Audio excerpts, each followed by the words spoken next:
The following segment is a mock debate produced for educational purposes only. The views expressed during the episode represent neither the official opinions of the Institute of International Relations and its researchers, nor the debate participants.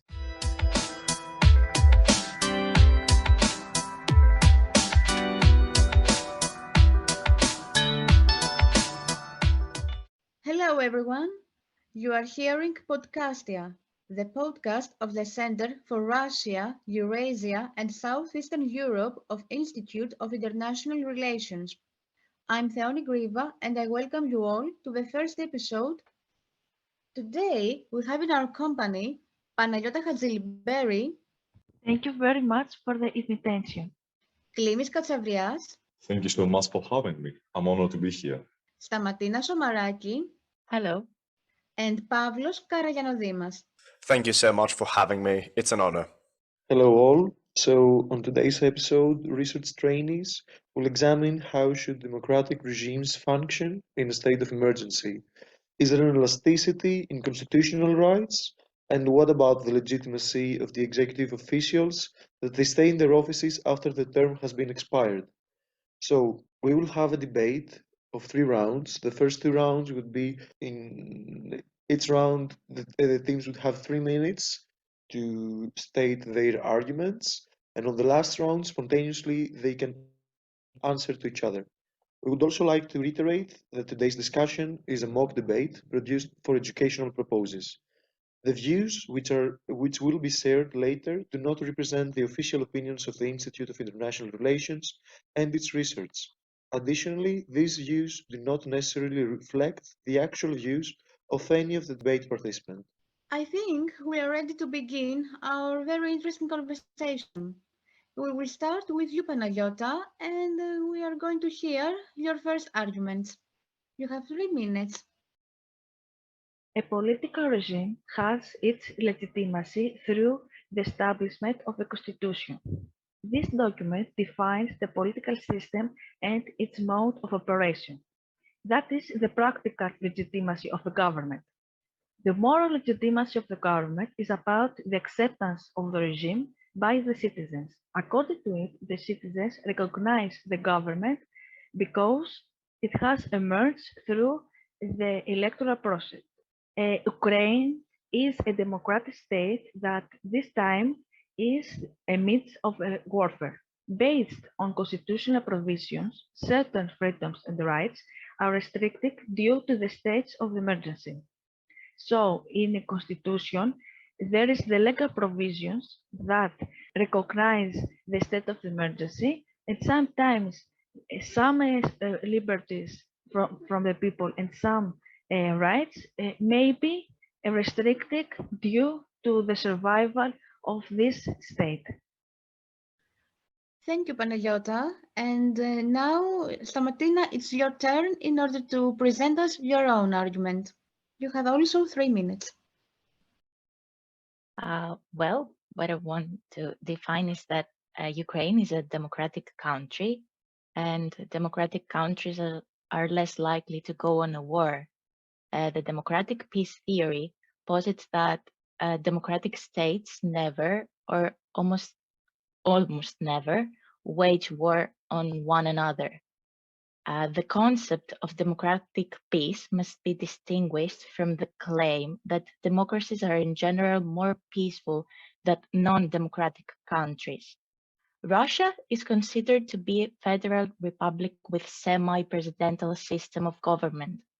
A democratic Russia would not have taken issue with an alliance of democracies moving closer to its borders. And a democratic Russia would not be waging war on another democracy, Ukraine, or threatening other European democracies. In fact, a dictatorship has just brutally attacked its democratic neighbor.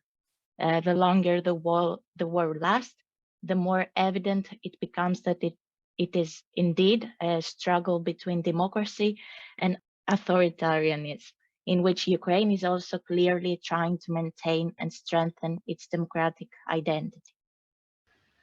Thank you to Stamatina for your statement. I think that our first round is over, and now I will give my turn to Giannis for the round 2. So now let's move on to the second round, and we will start with Pavlos. Thank you very much for the honor and for recognizing me. I would want to point out that this is not the first time democracies have been in war. Unfortunately, although we wish that this was not the case, this is not the first time. James Madison, one of the forefathers of the American democracy in the United States of America, said that of all the enemies of true liberty, war is, perhaps, the most to be dreaded. This is because prolonged wars lead to concentration of powers, which means that if democratic institutions important for checks and balances are not upheld during wartime, it will be easier once peace comes for authoritarian governments to rise, which is what we've seen with many of the nations that when the USSR dissolved happened, just like the Russian Federation, just like Belarus, many democratic states, because they could not protect those institutions important for upkeeping checks and balances, fell into the hands of authoritarian governments. In addition to that, the United States Supreme Court case Youngstown Sheet and Tube Co. v. Sawyer prohibited President Truman from using wartime emergencies to seize the steel industry. It was the consenting opinion of Justice Jackson who said that security mandates should not exceed the legislative mandate, which was the basic idea of his argument. Specifically, he argued that the executive government is correct when it has the consent of the legislator, has issues if the legislator hasn't acted upon something yet, and is in clear violation of democracy and the Constitution when it goes against its wishes. Which is why it's so important that even though right now democracies should and can constrict certain liberties, this should be offset by expanding governmental accountability, because constant or permanent mobilization for war may blur or erase the distinction between wartime and peace, and would blur or erase the distinction between war and peace in general, just like we saw with the Russian Federation itself. Thank you, Pavlo, for your insightful thoughts. And now we can move on to Klimis. It is great to be here. So, the argument can be made that democratic principles, while not appearing to be firstly the priority of a state during wartime, actually are. And this is because survival and the security of the country must be maintained. And in such scenarios, the government must have the flexibility to make quick and decisive decisions which democratic processes can hinder. Measures that restrict individual rights and freedoms, for example, but enhance the citizen's safety, such as censorship or curfews, may not be possible to implement through democratic processes. Or if they are, that would require a lengthy debate and compromise, taking valuable time and resources away from the war effort. And resources during wartime are essential.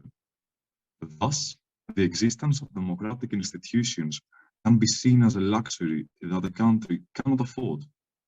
The resources and attention required to maintain these institutions, such as electoral campaigns, can be seen as a burden during wartime, when the priority must be to allocate resources and manpower to the war effort. Otherwise, how can you possibly safeguard the fundamental rights and democratic principles of your own country?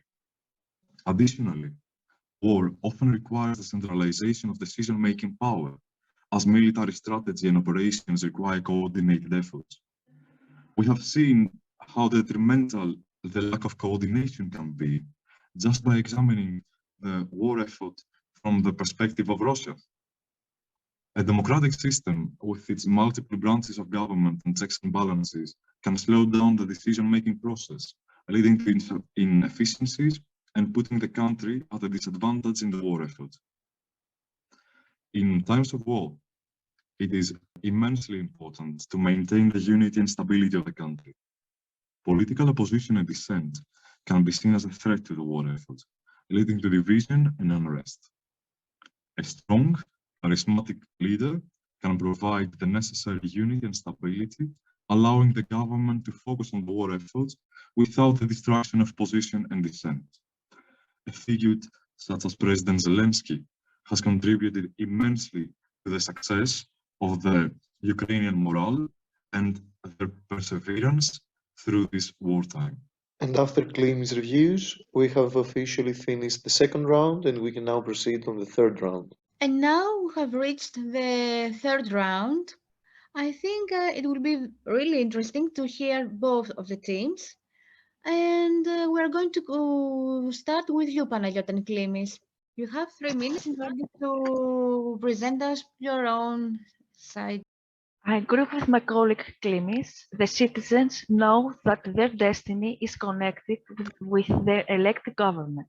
If the authorities don't take the right decisions, the whole political system will fall. So, the executive branch of the government has a responsibility to protect the constitution and its citizens during a military conflict, in order to both produce positive results on the battlefields and to maintain cohesion within society.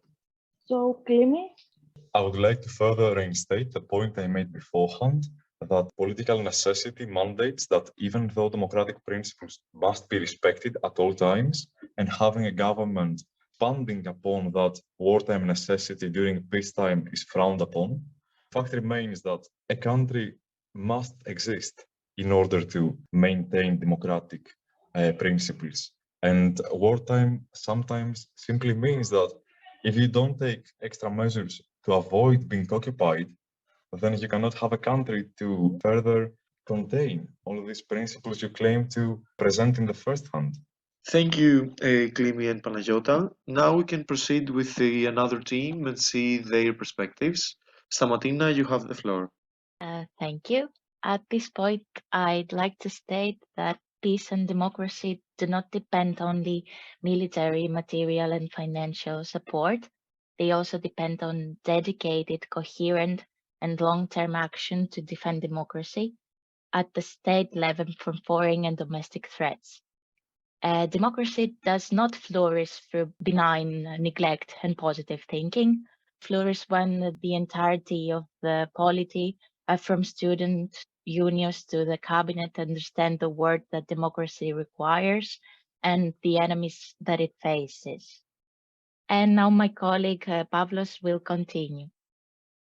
Thank you very much, Stamatina. I would also like to infringe upon what was previously mentioned upon the constitutional provisions and the constitutional rights in an act of emergency for the centralization of powers.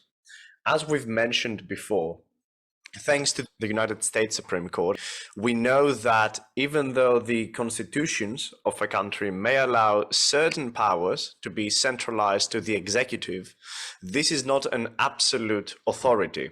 And it is important that this happens inside the limits that are set by each country's constitutions. If you read, for example, the Greek constitution, you will very clearly understand that the powers that are given to the executive in times of emergency are very strictly confined to very necessary things with very strict time limits and powers that are allowed to be enacted. At the same time, other authorities, just like the courts, are also given wider authority in order to check the government during that time, and also to ensure the democratic institutions continue to exist after the end of the war.